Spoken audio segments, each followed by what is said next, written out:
Appel de la CENCO et de l'ECC à la paix et à l'unité nationale en marge du 66e anniversaire de l'indépendance le 30 juin 2026. Heureux les artisans de paix, car ils seront appelés fils de Dieu. Matthieu 5, 9. Congolaises, Congolais, filles et fils de la République démocratique du Congo. En ce jour mémorable du 30 juin 2026, où notre nation commémore le 66e anniversaire de son indépendance, nous rendons un vibrant hommage à nos pères fondateurs qui ont rêvé d'un Congo libre, uni et prospère. Nous vous invitons avant tout à rendre grâce à Dieu, notre Seigneur et Sauveur, Maître des temps et des circonstances, qui continue à veiller sur notre nation et son peuple, en dépit des multiples vents contraires que nous traversons. Au regard de la situation actuelle du pays, qui semble assombrie par l'épreuve, nous affirmons avec la gravité d'une profession de foi et la responsabilité d'un avertissement prophétique qu'une nation commence à s'effondrer lorsque les armes remplacent la parole, lorsque les filles et les fils du pays cessent de se parler, lorsqu'ils ne se reconnaissent plus comme membres d'une même communauté de destin, lorsqu'ils substituent la méfiance à la fraternité, la haine à la solidarité, l'esprit de vengeance à la culture du pardon et à la confrontation à la recherche du bien commun. Nous constatons avec préoccupation la multiplication des discours de haine, de messages d'exclusion et des paroles de division, là où la nation a besoin de la réconciliation. Nous voyons s'approfondir des fractures, là où l'urgence commande de bâtir des ponts. Nous observons l'installation d'un climat de suspicion entre citoyens, entre communautés, entre animateurs institutionnels, entre leaders religieux et entre acteurs politiques, alors que le salut du pays exige la confiance réciproque, l'écoute mutuelle et la volonté de construire ensemble. Nous voyons dangereusement monter la violence verbale, les injures, les calomnies, juste au moment où la nation a besoin de grandir en réflexe éthique, en vertu civique et en interaction citoyenne fondée sur le respect mutuel. Ainsi s'enracine l'un des dangers majeurs qui menacent aujourd'hui notre société. Les passions prennent les pas sur la raison et de plus en plus, la recherche de l'intérêt particulier l'emporte sur la défense du destin commun. La paix est confisquée, particulièrement dans la partie est de notre pays. Les tissus sociaux s'effritent sous le poids des divisions intestines et la méfiance politique fragilise nos institutions tout en freinant l'élan du développement dont le peuple congolais a légitimement besoin. Face à ce tableau, une des béatitudes annoncées par le Christ résonne fort dans nos cœurs de pasteurs. Heureux les artisans de paix, car ils seront appelés fils de Dieu.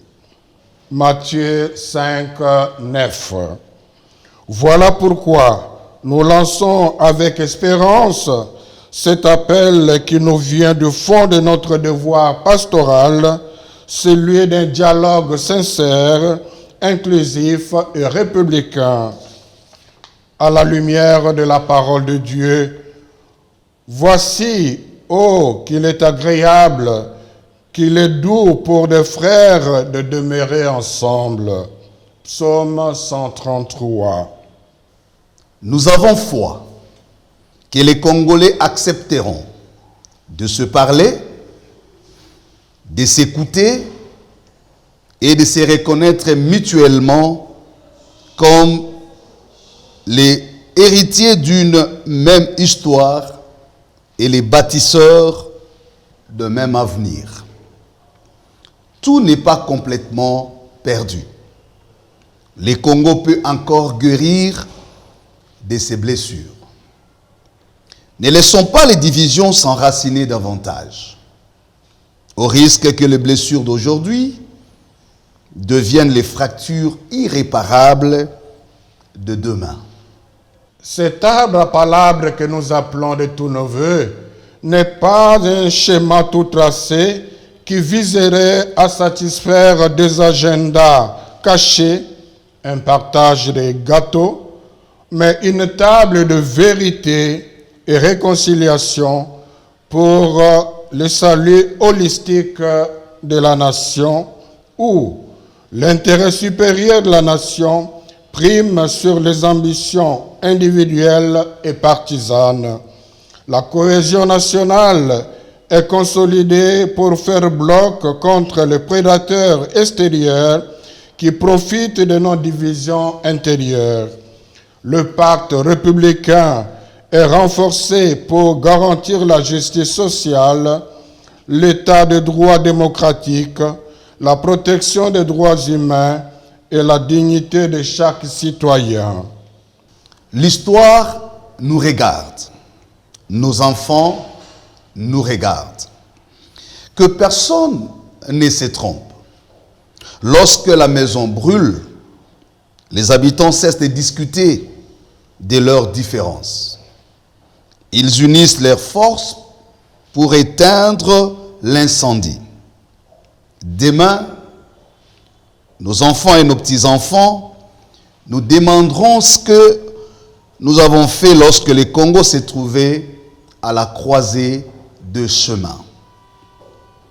Le moment n'est plus donc aux querelles intestines ni aux calculs politiciens, mais à l'élévation du sens du devoir national.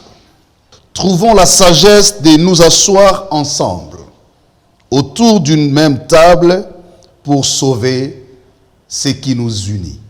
Le moment est au sursaut des responsabilités. Le dialogue inclusif s'impose pour toutes celles et tous ceux qui se soucient réellement de la patrie. Le moment est à l'obligation de rechercher nos voies concrètes, rapides et pacifiques de paix en vue de restaurer la confiance et préserver l'avenir commun. Sauvegardons notre nation ensemble, préservons notre patrie ensemble, reconstruisons notre pays ensemble. Que ce 30 juin 2026 ne soit pas un jour de plus, mais le point de départ d'un sursaut national, d'une paix durable et d'un nouvel élan de cohésion nationale. Que Dieu bénisse la RDC et son vaillant peuple. Que Dieu touche nos cœurs avant que les événements ne nous contraignent à apprendre dans la douleur ce que la sagesse nous invite aujourd'hui à comprendre dans la paix. Et que vive pour les siècles des siècles la République démocratique du Congo, une, indivisible, réconciliée et prospère. Fête à Kinshasa le 30 juin 2026 pour la SENCO et l'ECC à la signature conjointe de Monseigneur l'archevêque Fulgence Muteba Mugalo pour les comptes de la SENCO et le révérend docteur André Bokundo Abolikabe pour les comptes de les cesser. J'ai dit et je vous remercie.